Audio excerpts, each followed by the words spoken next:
The summer window is officially here, and Chelsea has been thrown straight into the deep end. Reports are claiming Marc Cucurella is closing in on a shock move to Real Madrid. Fresh links has emerged surrounding Enzo Fernández's future, and the club are exploring replacement option. And Chelsea have joined the race for one of the most exciting young talents in Europe, with Xabi Alonso preparing for his first full season in charge. Some huge decision could be on the horizon. We have a lot to break down, but before we dive into it, if you are new here, welcome to the channel. But if you have been following me for a while, you know the truth. Help your boy get to that 10k subscriber mark. Let's dive into it. The transfer window has officially opened, and not in the way most of us wanted it to. I'm still trying to wrap my head around this one, because out of absolutely nowhere, Marc Cucurella is leaving us. Honestly, this move came as a massive shock. We already discussed the Atletico links on this channel, and we have heard the rumors about Barcelona, Man City, and Manchester United. But Real Madrid, I didn't see that coming at all. And look, you guys know how I view these things. Like I've said in my previous videos, if a player wants to leave, I'm happy with him walking out of the door. No point keeping someone whose heart isn't here. But for me, my anger isn't actually the player leaving. It's about what the hierarchy, the board, and the owners told us. They explicitly promised us that we are not going to force into selling players we didn't want to sell. They insisted that Marc Cucurella was a vital part of this project. So even though I'm okay with him moving on, this feels like a massive broken promise. And my absolutely biggest fear right now is that I don't trust this owner to properly replace him. Let's be real for a second. This whole project is already looking like a failed project already. It's broken, and Cucurella's sudden exit just puts a massive spotlight on the deep crack on the foundation. Here's how the madness broke online. Starting with the biggest bombshell of the summer so far. Real Madrid has reached a verbal agreement to sign Marc Cucurella from Chelsea. Here we go. Verbal agreement in place between all parties. Player 2 is the left back wanted by Mourinho. Details to follow. Cucurella leaves Chelsea and joins Real Madrid after World Cup. When you look at the numbers, the financial side of this deal moved incredibly fast. David Oinstein dropped the exact valuation shortly after. Madrid are paying a premium to get their man. Real Madrid has reached an agreement with Chelsea to sign Marc Cucurella for 60 million euros, 55 million fixed and 5 million bonuses. Now, 60 million euros is serious money, but it looks complicated when you look at what is happening behind the scenes in our dugout. Apparently, there was a major disagreement between our manager and the board over whether this transfer should be happening. Jack Russell reported it understood Xabi Alonso wanted to keep Marc Cucurella at Chelsea this summer. So Xabi Alonso wanted to keep him, but the board clearly had other ideas. And while it feels like the hierarchy pushed him out to balance the book, local reporters are suggesting that Cucurella himself was already looking for the nearest exit sign. But Vincent shared the insight into the player's mindset. Chelsea were not actively looking to sell Marc Cucurella, but it understood that Cucurella was open to the right move and was keen to leave. Why was this okay? Well, it turns out that the dressing room atmosphere has been fractured lately. If you wondered why his performance looked a bit off, Nizar Cancela shed some light on the internal frustration among the squad. According to Nizar Cancela, Marc Cucurella was part of the core group of Spanish-speaking players at Chelsea who are frustrated that Maresca mid-season departure and struggling to perform under Liam Delap. That explains a lot. The constant managerial changes strikes again. Because of that drop-off in form, the club ultimately decided that instead of fighting to keep an unhappy player, they should take the money and run. Especially when they feel they already have a replacement waiting in the wings. According to The Guardian, Chelsea will regard this as the right time to cash in on Marc Cucurella. They felt the level has dipped after Christmas and were encouraged by the form of his deputy, Jorrel Hato. And that brings us to the silver lining of all this. While losing a senior left back to Real Madrid is a bitter pill to swallow, Fabrizio confirmed that the club is prepared to put their faith in the youth, while looking to add a bit more versatility to the squad during the window. Chelsea believe they have a fantastic talent in Jorrel Hato. He did well in the second half of the season after adapting. Chelsea believe he can do well, and they are likely to add one more player, maybe one who can cover several positions. I want to know what you guys think in the comments. Are you backing Jorrel Hato to take the left back spot permanently? Or do you think the board has completely lost the plot by breaking their promises to us yet again? Now we have to talk about the massive elephant in the room. How on earth do we replace him? The club is already spinning the PR machine and they are reassuring us they are on top of it. According to Fabrizio Romano, Chelsea has started working on a new left back to replace Marc Cucurella. The message from Chelsea is that they will go for different players and the new manager Xabi Alonso will get what he wants. But here is where things get interesting. We aren't looking for a standard traditional left back who hugs the touchline. The recruitment strategy under the hood seems to be shifting towards ultimate tactical flexibility, which Simon Johnson broke down for us.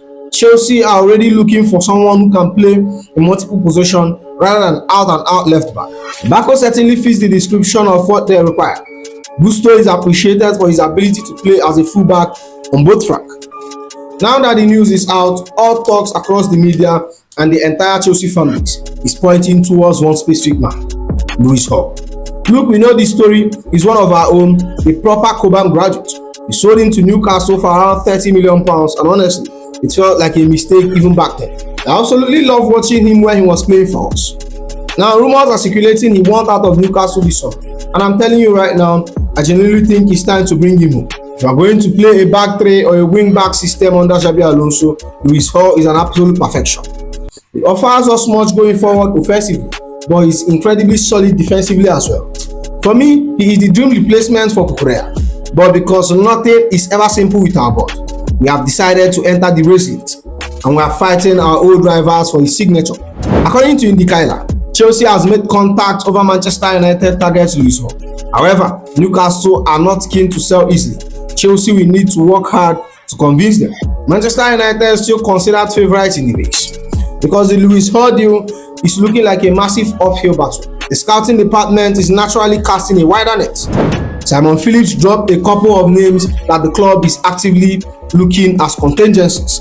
Maximilian Araujo is being considered as a possible replacement for Marc Cucurella alongside other unnamed targets. However, Lewis Hall remains the preferred option, though a move for him currently looks unlikely. I've heard a few things about Max Araujo, but if we don't land Lewis Hall, we do have a couple of fascinating internal options. First, there is Valentin Barkley. He's equally brilliant going forward, can play that inverted or multifunctional role perfectly. He's officially scheduled to join up with us after the World Cup once his stint at Strasbourg is done. And of course, we can't forget Jorrel Hato. Like I mentioned earlier, Hato was absolutely phenomenal in the second half of the season under Liam Delap. So we aren't exactly left completely empty-handed. Now moving on to the latest on Enzo Fernández. We have to look at this as a direct continuation of the madness we discussed with Cucurella. It's not an isolated incident, it's all connected. And honestly, the news dropping right now is driving me completely insane. The media is heavily reporting that Enzo's camp is actively twerking for Real Madrid. And quite frankly, it's ridiculous. Then Jacob dropped the first major update on where the club stands regarding his valuation. Enzo Fernández is keen to join Marc Cucurella at Real Madrid. Asking price from Chelsea remains £120 million. Look, I personally feel incredibly strong against selling Enzo Fernández this summer, especially after letting Marc Cucurella walk. At this point, it's no longer about the money. It's about the fact that we are actively losing senior experienced leaders when our squad barely has enough depth or maturity as it is. We all know how this hierarchy operates. When you consider the fact that Chelsea are always reluctant to buy top experienced players with little resale value, you know what is going to happen if Enzo leaves. They are likely going to buy a much younger, less experienced replacement and expect Xabi Alonso to perform miracles. Cucurella leaving, fine, this isn't a complete deal breaker for me. He's almost 28 years old, he hadn't extended his contract past the 2 remaining years, and it was clear he had his eyes on the exit door anyway. Getting €60 million for him is objectively better than getting half of that next summer. At least that sale offers Alonso some genuine funds to invest in players who actually suit his tactical style. But Enzo too, absolutely not. But yet, according to updates, our board has set a massive price tag on him. Ben Jacob is reporting Chelsea asking price for Enzo Fernández remain £120 million. Club calm about the situation, but will sell the player at the right price. Real Madrid are currently deciding on the type of midfield profile they want. Matheus Fernandes, Rodri, 2 other names discussed. What makes this situation even more frustrating is that this isn't an out-of-the-blue interest. This has been cooking in the background for months while we are fighting to finish our season strong. If the reports from South America are entirely accurate, Enzo's representative has been laying the groundwork for this move since mid-spring. ESPN Argentina dropped this massive update on the situation. Enzo Fernández's agent, Xavi Pastorial, has been in talks with Real Madrid since April. This is one to watch after the World Cup. It's incredibly tiring to see our core players being linked away, especially to the same club in Spain. If we let Cucurella and Enzo both leave for Madrid in the same window, it sends a terrible message about our ambition as a club. We can't keep operating like a feeder club to European royalty if we want to ever win the Premier League again. But moving on, if you are keeping your eyes glued on this World Cup, there's one specific name that's taking over the internet. I'm talking about Morocco's young, sensational teenage midfielder, Ayyoub Bouaddi. This kid has easily been the most talked about breakout star of the tournament so far. His recent masterclass performance against Brazil, where Morocco earned a hard-fought 1-1 draw, had absolutely everyone's jaw on the floor. At 18 years old, he stepped onto the pitch and ran the entire show from the central midfield. To my absolute surprise, this isn't a new name our scouting department just discovered. He's a player we have actually been linked with in the past, and it looks like we are firmly back in the hunt for his signature. But the competition is fierce, and to be perfectly blunt, we aren't the one leading the pack right now. Reports claim that Arsenal has been making the most aggressive move and might be the favourite to land him. Meanwhile, we are trying our best to claw our way back into the front queue. Ben Jacob dropped a massive update on the bidding war brewing behind the scene. Chelsea, PSG are tracking Bouaddi. Arsenal in talks. Wishlist Liverpool has already held talks. Any deal is likely to cost at least £60 million and could rise higher if we continue to impress at the World Cup. Even though we are trailing behind our rivals in terms of early discussions, the hierarchy is reportedly refusing to give up without a massive fight. European outlets are indicating that our board is ready to throw serious financial package together to change the kid's mind. Media Foot revealed, according to our sources, Chelsea are pulling out all stops to convince Ayyoub Bouaddi to join them. Currently, the Blues are currently the front runners to sign him. If you look at the matrix, you see exactly why our recruitment team is losing their mind over him. Against a heavyweight Brazil side, Bouaddi wasn't just surviving, he was entirely dominant. The kid finished the match with a staggering 93% passing accuracy, recorded 88 total touches, and won 11 duels. He completely locked down the midfield, containing legendary veteran Casemiro, who is literally twice his age. Honestly, he's a player I would take in a heartbeat, especially when you factor in a potential exit of Enzo Fernández. Bouaddi is precisely the kind of technical, energetic presence that could bring balance right back to our midfield core. But as much as I've watched his tournament highlights, and I think he's a generational talent, I have to be realistic here. We have seen plenty top talents make the high-profile switch from Ligue 1 to England over the years, and a lot of them struggle because the tactical transition hasn't always translated smoothly. I truly hope he hits the ground running if we manage to bring him to Stamford Bridge. But if I'm giving you my completely honest opinion, I don't think we are going to pull this off. Look at the pecking order realistically. You have clubs like Liverpool and Arsenal who are stable, playing top-tier football, and right now they are simply in much better position than us. It's going to be an absolutely miracle for our owners to convince him to choose our project over this. Now let's wrap this up with a quick fire update on our striking department, because we have a bit of a situation brewing with one of our backup forwards. Ben Jacob dropped some news regarding the future of Liam Delap, and it looks like a few Premier League clubs are sniffing around him. According to Ben Jacobs, Tottenham are one of the several Premier League clubs who are interested in Liam Delap, who actually wants to stay and fight for his place at Chelsea. Look, I'm not going to do any long talks here. My stance on this is completely simple. Just sell him. I know the report says he wants to stay at Stamford Bridge and fight for his place under Xabi Alonso, but look at the metric realistically. We brought him from Ipswich Town for £30 million last summer, and to be perfectly blunt, he has been a complete flop for us.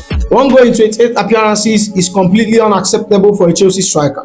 He literally went on a 26-game goal drought to finish our season. We already have Joao Pedro locked in as our #1 guy under Xabi Alonso. And if Tottenham, Newcastle and Everton are actually crazy enough to come to the table and offer us a chance to make a profit or even recoup the £30 million we spent, we should be driving him to North London ourselves. We can't afford to carry passengers in this one if we want to climb back into the top 4.